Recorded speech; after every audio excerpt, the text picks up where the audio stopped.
Yeah, good evening everyone. Today we are discussing exercise 1.6 of rational numbers, class 8th from ML Agarwal. To start with, we have question number 1. Can you please read it, Tarang? In a bag, there are 20 kgs of fruit. If 7 1 by 6 kgs of these fruits be oranges, and 8 2 by 3 kgs of those are apples, and the rest are grapes. Find the mass of the grapes in the bag. Okay कोई भी bag है उसमें बेटा 20 KG fruits हैं, 7:1/6 KG जो है oranges हैं और 8:2/3 जो है एप्पल्स हैं and the rest are grapes. हमें बताना है ग्रेप्स का मास क्या होगा। ठीक है, टू स्टार्ट विद एक्सरसाइज है ये हमारे पास 1.6। ठीक है, मैं चाहूँगा आप मेरे साथ साथ ही करें। तो question number 1, these are word problem, तो स्टेटमेंट बड़े अच्छे से लिखनी है बेटा आप लोगों ने, हैं। तो ये क्वेश्चन नंबर 1 है, टोटल फ्रूट, टोटल जो फ्रूट दिया हुआ है बैग में वो कितना है, 20 केजी है। ठीक है, तो मास ऑफ ऑरेंजेस, मास और वेट एक ही बात होती है, वैसे तो फिजिक्स में अलग बातें होती हैं, मास एक्चुअल क्वांटिटी ऑफ मैटर है पर अभी मैथ्स में आप एक ही बात समझना, मास ऑफ फ्रूट्स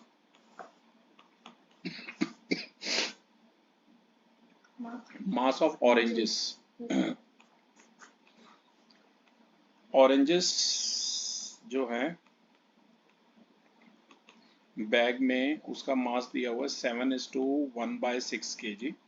इस मिक्स फ्रैक्शन को सॉल्व करेंगे, ये आ जाएगा कितना, 43/6 केजी आ जाएगा। ठीक है, एंड 8:2/3 आर एप्पल्स, तो mass of apples in bag, apples का मास कितना दिया हुआ है, 8:2/3 केजी। तो इसे सॉल्व कीजिए, 8×3 = 24 + 2 26/3 केजी हो गया, and the remaining are grapes. तो ग्रेप्स का मास दिया नहीं हुआ, तो ग्रेप्स का मास ही हमें फाइंड आउट करना, उसे आप x मान लीजिए। ठीक है, अब अकॉर्डिंग टू क्वेश्चन आपको पता ही है, सबसे पहले बैग में थे 43/6 केजी थे हमारे ऑरेंजेस, 26/3 थे हमारे एप्पल्स और x केजी थे हमारे ग्रेप्स, और टोटल मास कितना था, 20 केजी था। अब आपको इन दोनों को यहाँ राइट साइड पे ले जाना है और x की वैल्यू निकालनी है। और आपको लीनियर इक्वेशन का रूल पता ही है तरंग, कि अगर आप इसे राइट पे ले जाएंगे तो ये ऐसे सब्ट्रैक्ट होगा, ये हो जाएगा 20 - 43/6 - 26/3। एलसीएम लीजिए, 6 आया, 6 × 20 120, 6/6 1, ये 43 आया, 6/3 2, 2 × 26 52, ये आ गया 120 - 95/6, तो ये आ गया 25/6 केजी ग्रेप्स है। अगर आप इसे कन्वर्ट करेंगे मिक्स फ्रैक्शन में तो आंसर आ जाएगा 4:1/6 केजी। काफ़ी इजी क्वेश्चन है, मैं साथ साथ आपको व्हाट्सएप भी कर रहा हूँ ताकि आप अपने पास डेटा संभाल के रख सकें इसका, राइट। ओके तरंग, तो आप डेटा साथ में अपना रख सकते हैं, राइट। इतना मैं चाहूँगा, ये मैं आपको व्हाट्सएप कर रहा हूँ साथ साथ। अब मैं चाहूँगा आप क्वेश्चन नंबर 2 आप रीड करें। हाँ जी। The population of a city is 6,63,432. If 1/2 of the population are adults, adult male, and 1/3 of the population are adult females, then find the number of children in the city. देखिए, किसी भी city की population जो है वो 6,63,432 given है।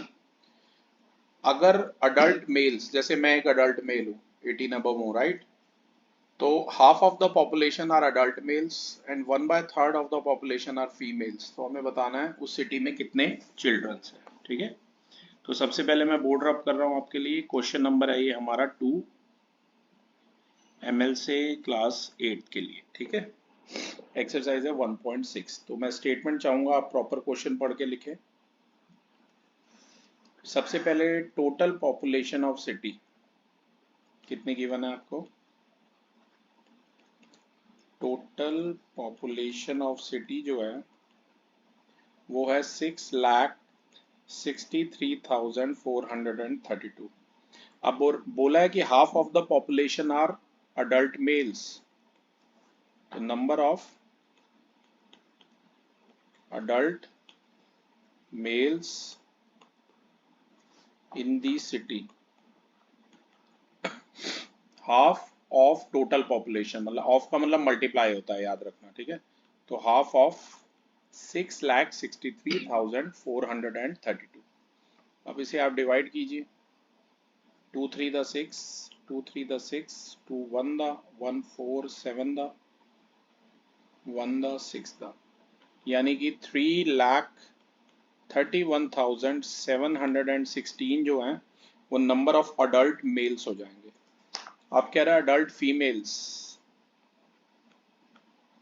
Number of adult females जो हैं वो सिटी में वो कितनी है? 1/3 ऑफ 6,63,432 है। तो भाई 1/3 निकालना है, ऑफ का मतलब मल्टीप्लाई होता है, याद रखना। 3 1 द, ये कट कीजिए, 3 2 द 6, 3 2 द 6, 3 1 द, ये 432 है ना, 3 1 द 3 1 3, 3 4 द 12, 1 2 3 4 द 12, यानी कि फीमेल्स कितनी आ गई? 2,21,144। तो अब बताना है कि कितने चिल्ड्रन हैं, बच्चे कितने हैं, ठीक है। Number of children in the city, तो बड़ा आसान है। टोटल पॉपुलेशन है 6,63,432, उसमें से माइनस कर लीजिए आप जितने अडल्ट मेल्स हैं और जितनी फीमेल्स हैं, उनके सम को आप माइनस कर लीजिए तो आपका आंसर आ जाएगा। अब अगर आप इन्हें ऐड करते हैं, 3,31,716 और 221,144 को अगर आप इन्हें ऐड करेंगे, आप एडिशन खुद कर सकते हैं, क्रॉस चेक हो जाएगी, तो आ रहा है 5,52,860। और अब आप माइनस कीजिए 6,63,432 में से ये रिजल्ट माइनस कीजिए तो आ जाएगा 1,10,572। तो उन्होंने पूछा था कितने चिल्ड्रन है, तो आप प्रॉपर आंसर लिखिए, number of children in the city. किसी भी शहर में चिल्ड्रन की संख्या पूछी गई है तो वो है 1,10,572, ठीक है।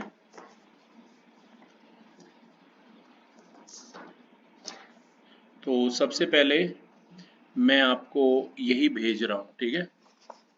एक सेकंड रुकिए, मैं आपको साथ साथ व्हाट्सएप भी कर रहा हूँ ताकि आप देख सकें, राइट, कि अगर कुछ रह जाता है किसी का तो वो आप नोट कर सकते हैं। 1 सेकंड,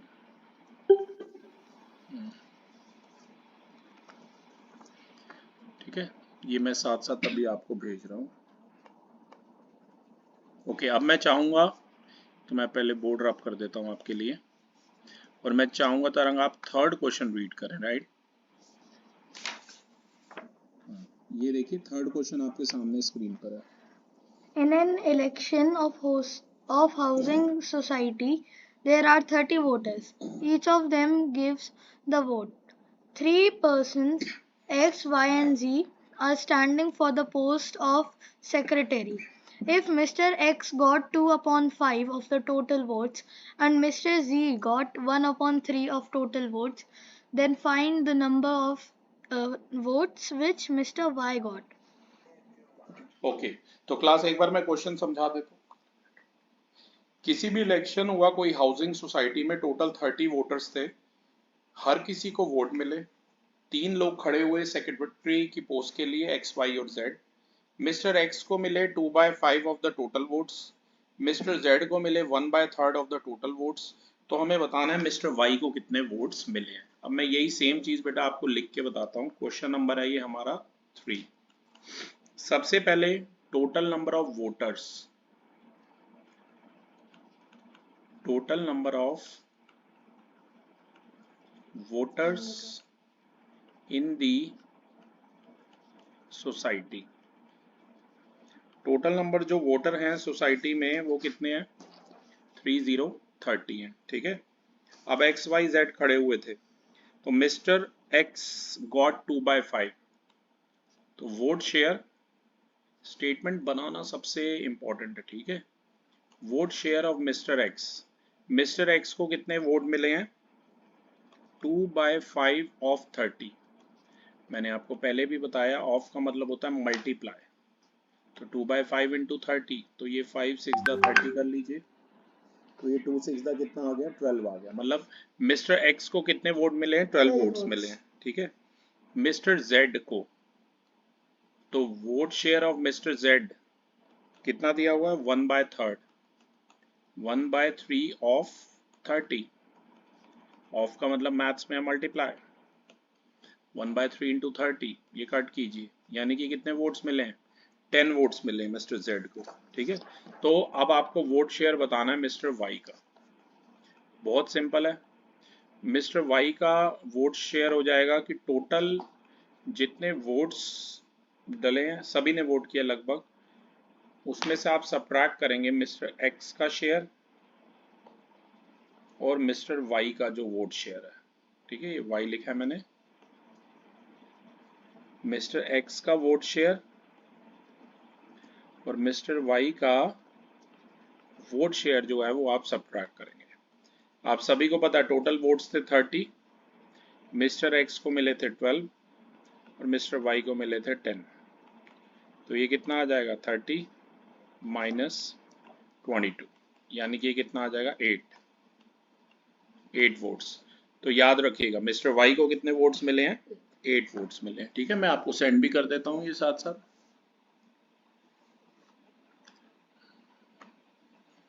मुझे पता है सेंडिंग में थोड़ा सा टाइम लगता है बेटा, पर एक रिकॉर्ड रह जाएगा आपके पास, ठीक है। इसी वजह से मैं आपको सेंड भी साथ साथ कर रहा हूँ। ओके, नेक्स्ट हमारा क्वेश्चन जो है सबसे पहले मैं रब कर रहा हूँ, क्योंकि अगला जो क्वेश्चन है वो है क्वेश्चन नंबर हमारा 4। तो मैं चाहूँगा सबसे पहले आप क्वेश्चन नंबर 4 रीड करें। तो ये रहा क्वेश्चन नंबर 4 आपकी स्क्रीन पर। अच्छा, क्वेश्चन नंबर 4 काफी इजी लग रहा है, इसे होमवर्क में डाल देते हैं, ठीक है। क्वेश्चन नंबर 4 मुझे इजी लग रहा है, तो ये प्लीज आप होमवर्क में ट्राई कीजिएगा, ठीक है। क्वेश्चन नंबर 5 मैं चाहूंगा आप रीड करें। In an examination, 400 students appeared. If 2/3 of the boys and all 130 girls passed in the examination, then find how many boys failed in the examination. देखिए, किसी भी एग्जाम में 400 स्टूडेंट्स ने अपीयर किया, 2/3 of the boys and all 130 girls passed in the exam, तो हमें बताना कितने बच्चे एग्जाम में फेल हुए। क्वेश्चन नंबर 4 मैंने होमवर्क में लिखा है, क्वेश्चन नंबर 5 मैं आपके लिए कर रहा हूँ। देखिए, सबसे पहले टोटल नंबर, स्टेटमेंट सबसे मेन है, तो मैं चाहूंगा आप प्रॉपर बनाएं। Total number of students appeared in examination, total कितने बच्चे एग्जामिनेशन में अपीयर हुए हैं बेटा, 400, ठीक है। 2/3 of boys are passed in the examination, तो क्या आप बता सकते हैं number of boys who passed, यहाँ कुछ नहीं दिखेगा, ठीक है। हाँ, नंबर ऑफ बॉयज जो पास हुए एग्जाम में वो कितने हो गए, 2/3 ऑफ द टोटल, 2/3 ऑफ 400, ठीक है ना, right. 2/3 of the boys and 130 girls passed in the exam. Find how many boys failed in the exam. ठीक है ना, ओके। ऑफ द बॉयज लिखा है, टोटल नहीं लिखा, ठीक है, ऑफ द बॉयज लिखा है, तो आपको पहले नंबर ऑफ बॉयज मानना पड़ेगा। तो यहां पर लिख लेना let number of boys be x, let number of boys be x, और नंबर ऑफ गर्ल्स कितनी हो जाएंगी बताइए? 400 माइनस एक्स। वेरी गुड, ठीक है। आप क्वेश्चन को ध्यान से सुनो। उसने बोला 2/3 ऑफ द बॉयज, जितने भी बॉयज थे उसमें से 2/3, यानी कि 2/3 ऑफ एक्स, एक्स बॉयज थे, 400 बॉयज थोड़े ना थे, उसमें गर्ल्स भी तो थी, ठीक है। तो ये क्या आ जाएगा 2/3 इंटू एक्स, मतलब 2x/3 जो बॉयज थे वो पास हुए हैं। और नंबर ऑफ गर्ल्स लिखा 130 ही टोटल गर्ल्स थी और सारी की सारी पास हुई हैं। Number of girls who pass the exam 130 है, और टोटल नंबर ऑफ गर्ल्स भी 130 है, मतलब सारी गर्ल्स पास हुई हैं। ये ध्यान रखना, ठीक है। तो हमें बताना है कितने बॉयज फेल हुए हैं, हमें ये बताना है number of boys who failed in exam.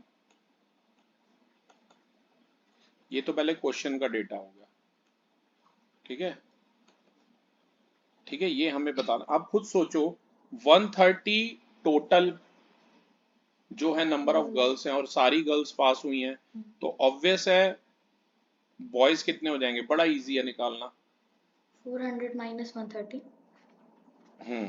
देखो नंबर ऑफ गर्ल्स हमने जो लिया था वो कितना लिया था, 400 माइनस एक्स लिया था, 400 माइनस जो भी नंबर ऑफ बॉयज था, एक्स था नंबर ऑफ बॉयज, पर हमें गर्ल्स का नंबर दिया हुआ है 130। तो यहाँ से इसे सॉल्व कर लो ना, इसे यहाँ ले आओ, 130 को यहाँ ले आओ, तो ये हो जाएगा x इज इक्वल टू हो जाएगा 400 माइनस 130, यानी कि 270। टोटल नंबर ऑफ बॉयज अब आ गए मेरे पास, कितने आ गए, 270 आ गए। नंबर ऑफ बॉयज कितने आ गए, 270 आ गए, ठीक है ना।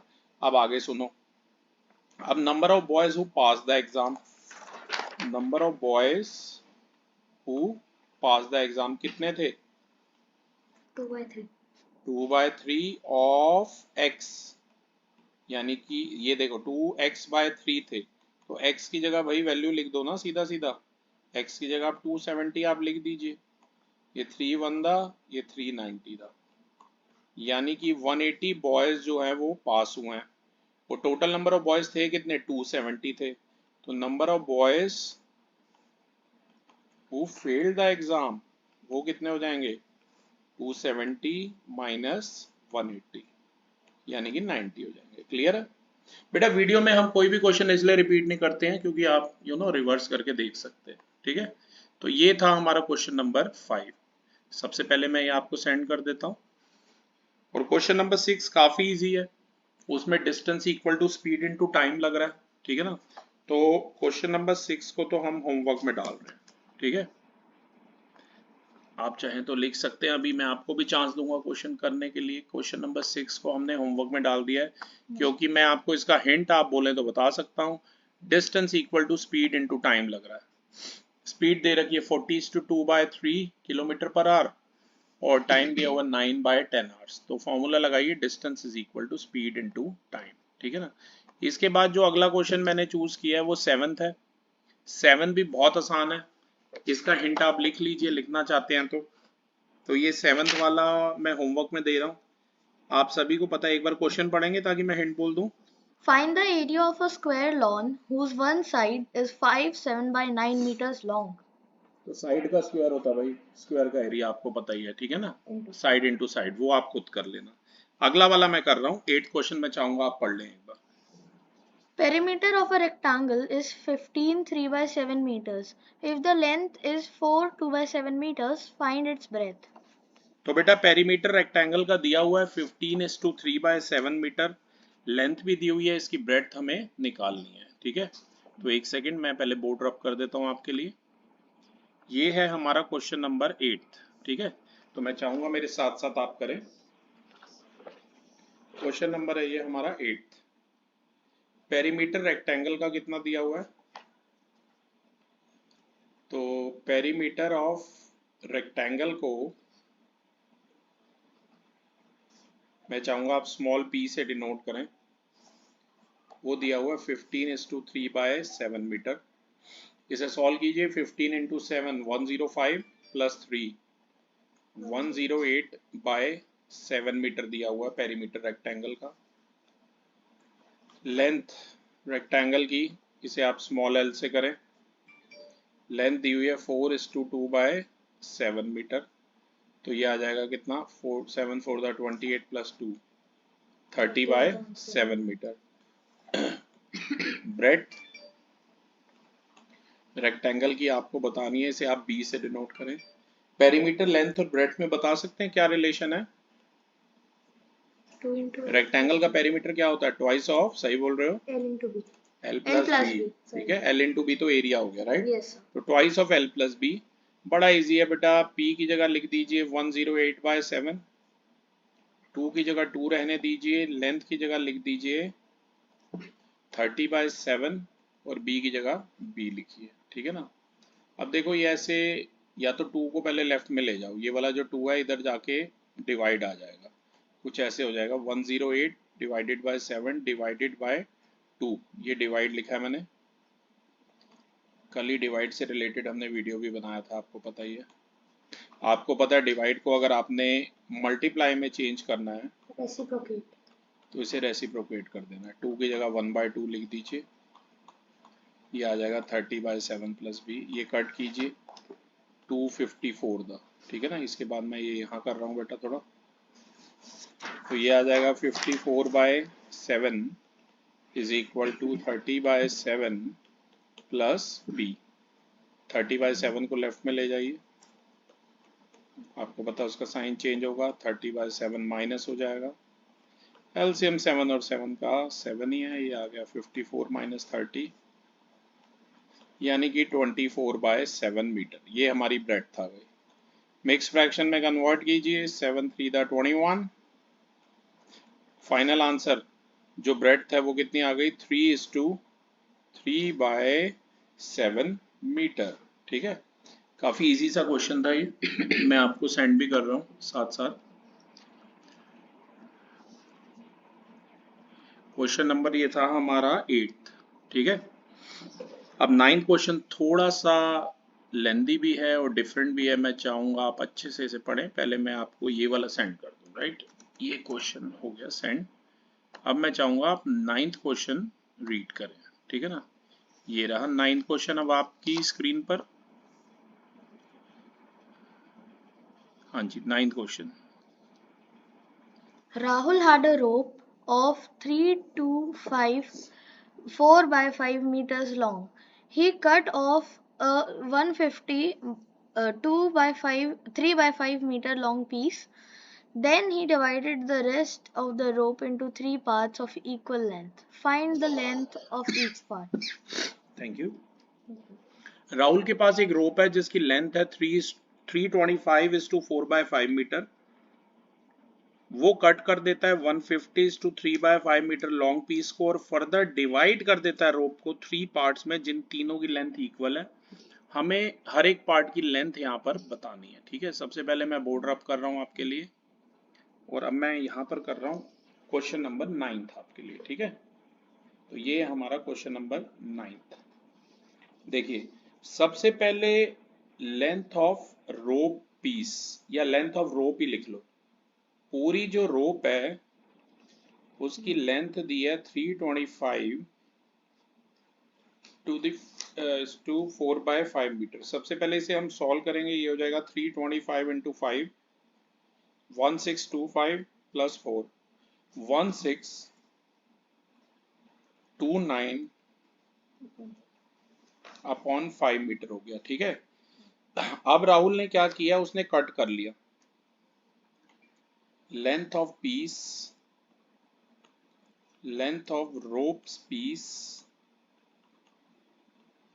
कट। तो इसने कट कितना किया, 150:3/5 मीटर तो कट किया है। अब इसे सॉल्व करोगे, ये 750 प्लस 3 कितना आ गया, 753/5 मीटर आ गया, ठीक है। इतना इसने कट कर दिया।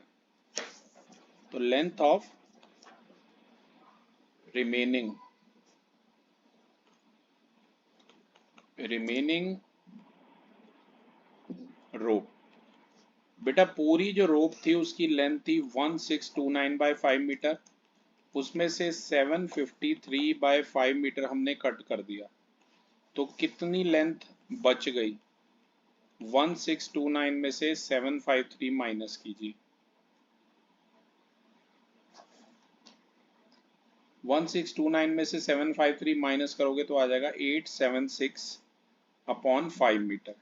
अब आगे वो कह रहा था ये जो बच गई इसको 3 पार्ट्स में डिवाइड किया गया है जो कि इक्वल लेंथ के, तो late length of each part, जिनमें डिवाइड किया गया उसकी लेंथ हम मान रहे हैं x मीटर।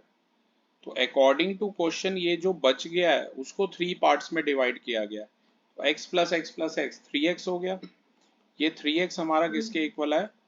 876 bye 5 metre. मैं फिर से बता दूं, ये जो रूप की लेंथ बच गई थी उसको फर्दर 3 पार्ट्स में डिवाइड किया गया, तो 876 अपॉन 5 इक्वल टू आप लिखिए 3x। आप चाहें तो क्रॉस मल्टीप्लाई भी कर सकते हैं, या 3x का मतलब पता है आपको 3 मल्टीप्लाई में x है, उस 3 को राइट साइड पे ले जाए, तो ये ऐसा कुछ हो जाएगा।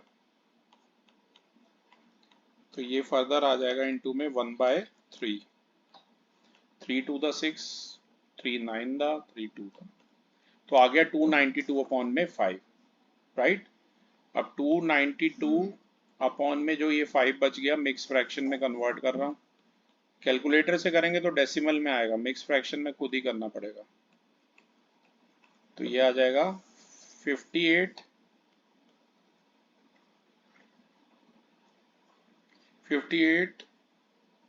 2/5 मीटर। ठीक है, बस ये स्टेप ध्यान रखना, इसको 3x से इक्वेट करना। मैं सेंड कर देता हूं आपको।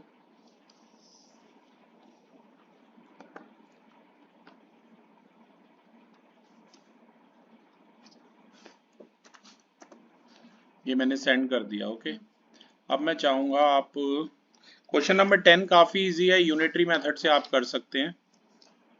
एक बार मैं चाहूंगा आप पढ़ लें बेटा क्वेश्चन नंबर 10।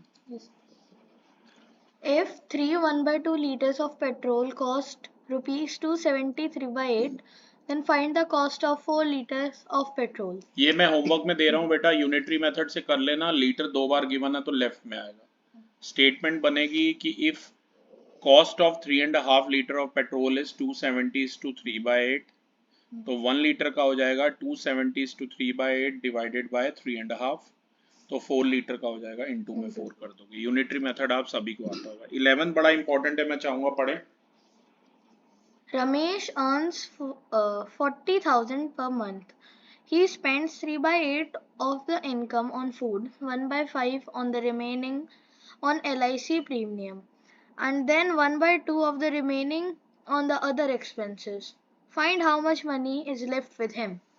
मैं ये चारों क्वेश्चन आपके लिए करूंगा क्योंकि ये चारों थोड़े से डिफरेंट है।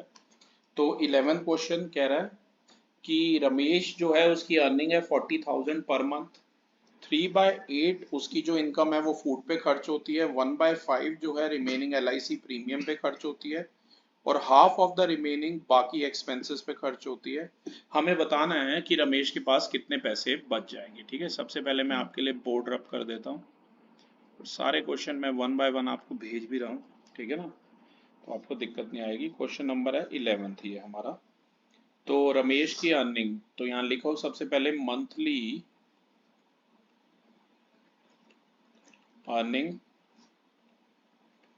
ऑफ रमेश। रमेश की मंथली अर्निंग कितनी दी है? ₹40,000। ठीक है, 3/8 जो है वो फूड पे खर्च कर रहा है, खाने पीने पर। तो इनकम स्पेंड या money spend on food, 3/8 of जो भी उसकी इनकम है, मतलब 3/8 ऑफ का मतलब मैंने पहले ही बताया मल्टीप्लाई होता है, राइट। तो 3/8 ऑफ 40,000, ये कट कीजिए, ये 5,000 पे जाएगा, 5,000 इंटू 3 यानी कि 15,000, 15,000 रुपीज फूड पे स्पेंड कर रहा है, राइट। उसके बाद कह रहा है 1/5 ऑफ द रिमेनिंग, वर्ड आया रिमेनिंग, तो सबसे पहले रिमेनिंग अमाउंट हम देखते हैं कितना रह गया है।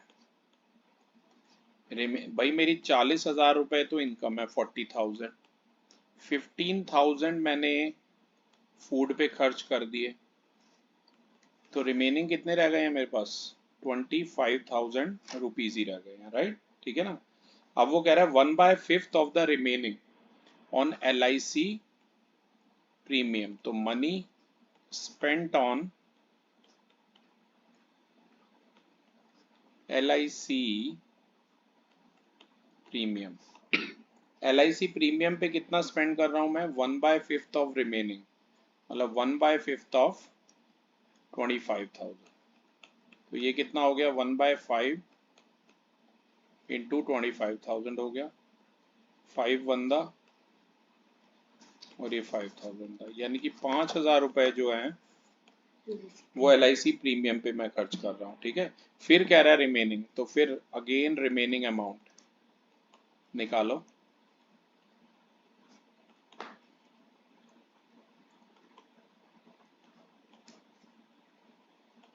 तो देखो भाई 25,000 मेरे पास पहले बचे थे, इसमें से 5,000 मैंने LIC प्रीमियम पे खर्च कर दिए, तो अब मेरे पास कितना पैसा बच गया? 20,000 रह गया। अब ये कह रहा है half of the remaining on other expenses, तो यहाँ लिखिए मनी स्पेंट ऑन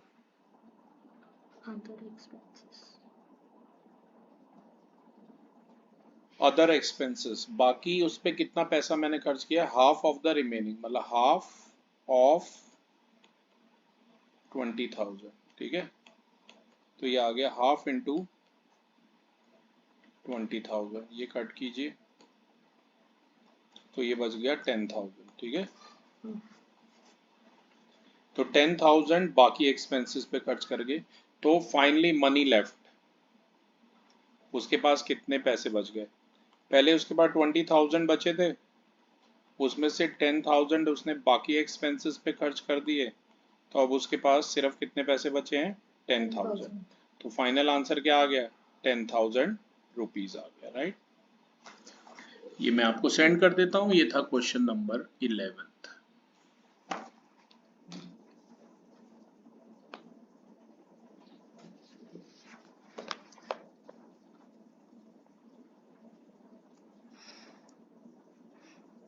तो क्लास एक क्वेश्चन नंबर 11 हमने आपको सेंड कर दिया। अब मैं चाहूंगा आप नेक्स्ट क्वेश्चन नंबर पढ़ें, ये वाला 12th पढ़ें। A, B, C, D and E went to a restaurant for dinner.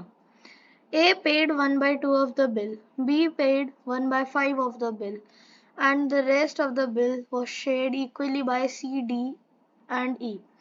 What fraction of the bill was paid by each? ये वाला भी वैसे मुश्किल नहीं है, इजी सा क्वेश्चन है, तो ये मैं चाहूंगा ये वाला भी आप होमवर्क में ट्राई कर लें। ठीक है, 12th वाला, क्योंकि कुछ क्वेश्चन आप भी ट्राई करिए। ठीक है, नेक्स्ट पढ़िए, 13 14 मैं करता हूँ दोनों। 2/5 of total number of students of a school come by car, while 1/4 of the students come by bus to school.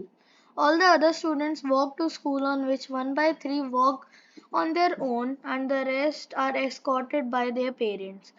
If 224 students come to school walking on their own, how many students study in the class? In the school? तो देखिए 2/5 question number है ये 13। 2/5 of total number of student जो है किसी भी school में वो कार से आ रहे हैं, 1/4 ऑफ द स्टूडेंट वो बस से आ रहे हैं, और बाकी सब बच्चे पैदल वॉक कर कर आ रहे हैं, मतलब 1/3 जो है खुद से आते हैं, and the rest are escorted by their parents. तो 224 स्टूडेंट जो हैं वो स्कूल में वॉक करके आ रहे हैं खुद से, तो कुल कितने बच्चे स्कूल में स्टडी कर रहे हैं, ये हमारा क्वेश्चन है। सबसे पहले मैं बोर्ड आपके लिए रब कर देता हूं। क्वेश्चन नंबर है ये हमारा 13, राइट? 13 और 14 ये दो क्वेश्चन करेंगे तब हमारी एक्सरसाइज ओवर होगी। तो बेटा ये जो भी दिया हुआ है, सबसे पहले टोटल नंबर ऑफ स्टूडेंट उसने बोला कितने हैं?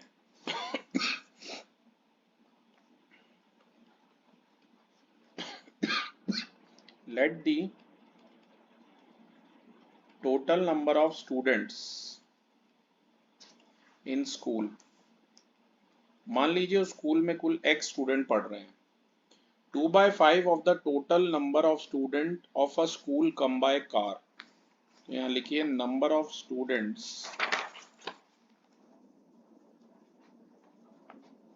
Coming by car. कार से कुल कितने बच्चे आ रहे हैं? 2/5 ऑफ टोटल, मतलब 2/5 ऑफ एक्स आ रहे हैं। मैंने पहले भी बताया ऑफ का मतलब होता है बेटा मल्टीप्लाई, यानी कि 2x अपॉन में 5 जो स्टूडेंट है वो कार से आ रहे हैं। 1/4 of the student come by bus, तो number of student coming by bus, bus से कितने आ रहे हैं? 1/4 ऑफ टोटल, मतलब 1/4 of x, means 1/4 into x, यानी कि x अपॉन 4 जो है वो बस से आ रहे हैं। ऑल द अदर स्टूडेंट, और रिमेनिंग जितने बच्चे हैं, ऑल द अदर स्टूडेंट, तो पहले निकाल लें रिमेनिंग कितने हैं। तो रिमेनिंग स्टूडेंट्स हो जाएंगे हमारे,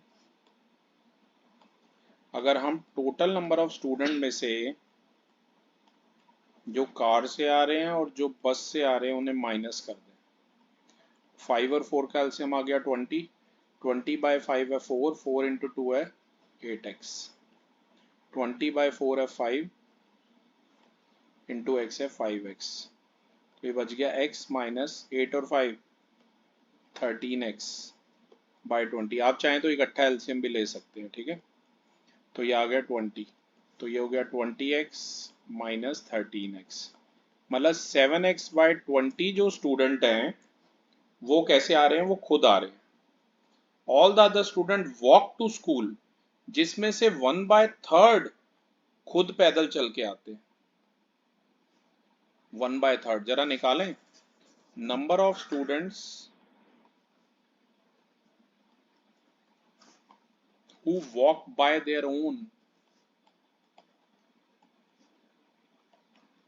खुद पैदल चल के आते हैं, ये कितने हो जाएंगे? 1/3 ऑफ रिमेनिंग हो जाएंगे, 1/3 रिमेनिंग में से हो जाएंगे ना, मतलब 1/3 ऑफ 7x/20 हो जाएंगे। इसे सॉल्व कीजिए, ये आ गया 1/3 इंटू 7x/20, कुछ कट तो रहा नहीं है। 7x/60 बच्चा जो है वो खुद वॉक करके आ रहा है, राइट, और remaining rest are escorted by their parents. फिर आगे भी दिया हुआ है कि 224 स्टूडेंट जो हैं खुद आते हैं, मतलब ये जो नंबर है वो दिया हुआ है 224, तो बड़ा सिंपल है, 224 से इसे कंपेयर कर लो और फिर इसके बाद क्रॉस मल्टीप्लाई कर लीजिए।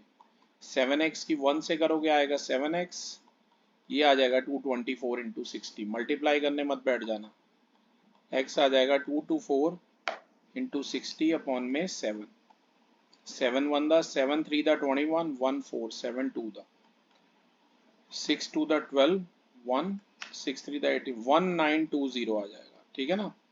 तो 1920 जो स्टूडेंट है वो x हो गए, मतलब वो टोटल नंबर ऑफ स्टूडेंट हो गए स्कूल के अंदर। अगर आप आंसर भी लिखना चाहें, total number of students in school,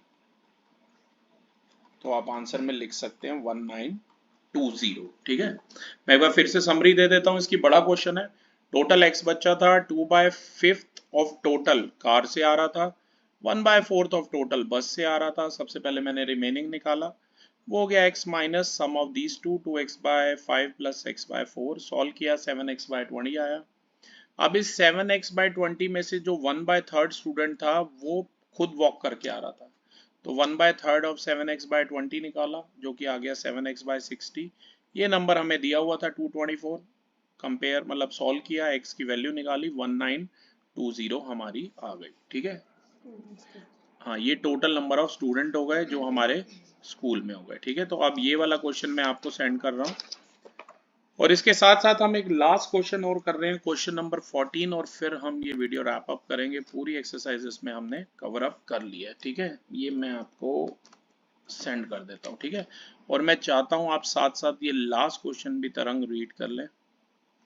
last but not the least, question number 14 आपके लिए। A mother and her two sons get a room constructed for rupees 60,000. The elder son contributes 3/8 of his mother's contribution, while the younger son contributes 1/2 of his mother's share. How much do the three contribute individually? एक mother और उसके दो बच्चे हैं, उन्होंने एक room बनाया, construct किया 60,000 रुपीज में। जो बड़ा वाला बेटा है एल्डर सन, वो 3/8 अपने मदर के कंट्रीब्यूशन का दे रहा है, और जो छोटा वाला बेटा है ये वो हाफ ऑफ अपने मदर के शेयर का दे रहा है। तो हमें ये बताना है कि तीनों ने कितना कितना कंट्रीब्यूट किया इंडिविजुअली, मतलब अलग अलग। तो क्लास ये जो क्वेश्चन है ये है हमारा क्वेश्चन नंबर 14। तो मैं चाहूंगा स्टेटमेंट आप अच्छे से लिखें, ठीक है। Last but not the least question number है ये 14, ठीक है। एक सेकेंड, हाँ 14 क्वेश्चन है ये हमारा।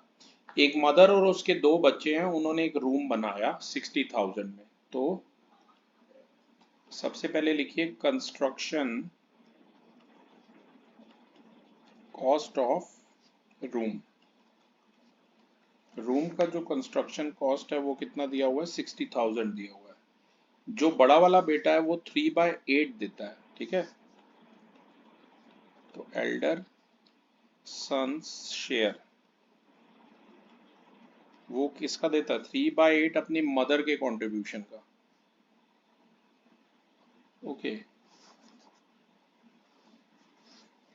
तो मदर का शेयर यहाँ दिया नहीं हुआ तो पहले मानना पड़ेगा, let mother's share be ₹X।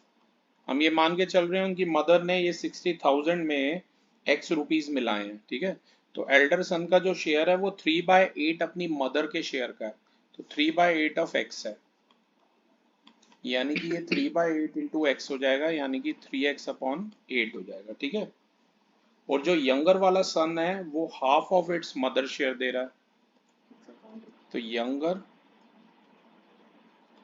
Younger वाले बेटे का कंट्रीब्यूशन कितना है, हाफ ऑफ जो उसकी मदर ने दिया, हाफ ऑफ एक्स, मतलब हाफ इंटू एक्स, मतलब कि x/2 दे रहा है, ठीक है ना। तो अकॉर्डिंग टू क्वेश्चन अगर हम ध्यान से देखो मदर का शेयर था x, बड़े वाले बेटे का था 3x/8, और छोटे वाले बेटे का था x/2, ठीक है ना। तो आप डायरेक्ट भी ऐसे लिख सकते हैं, और कुल मिला के तीनों ने 60,000 मिलाए। एलसीएम ले लीजिए, 8 आया, ये आ जाएगा 8x प्लस 3x प्लस 8/2, ये 4x। 8 और 3 11 और 4 15, 15x/8 इक्वल टू कितना आ गया, 60,000 आ गया। इसे सॉल्व कीजिए आप, क्रॉस मल्टीप्लाई कर लीजिए, 15x की 1 से करोगे यही आएगा, 15x इक्वल टू आ जाएगा 60,000 इंटू में 8, x आ जाएगा 60,000 इंटू 8 अपॉन में 15, ये काटो, 4,000 इंटू में 8, x कितना आ गया, 32,000 आ गया। तो ये x किसका शेयर था, ये तो मदर का शेयर था। तीनों को अलग अलग निकालना है, मदर का शेयर आ गया। अब एल्डर सन शेयर, बड़े वाले बेटे का शेयर निकालते हैं जो कि था 3x/8। x की जगह आप क्या लिखेंगे, 32,000, ये कट कर दीजिए, तो 12,000 रुपए इसके बड़े वाले बेटे ने दिए, ठीक है। और डायरेक्ट निकाल रहा हूं यंगर सन का शेयर, वो था x/2, मतलब 32,000/2, 16,000 यंगर सन के शेयर है। ये मैं आपको व्हाट्सएप पर कर ही दूंगा, ठीक है क्लास। तो ये था हमारा वीडियो जिसमें हमने कवर अप की है एक्सरसाइज 1.6। जल्द ही हम इस चैप्टर के और भी वीडियोस बनाएंगे। Thank you.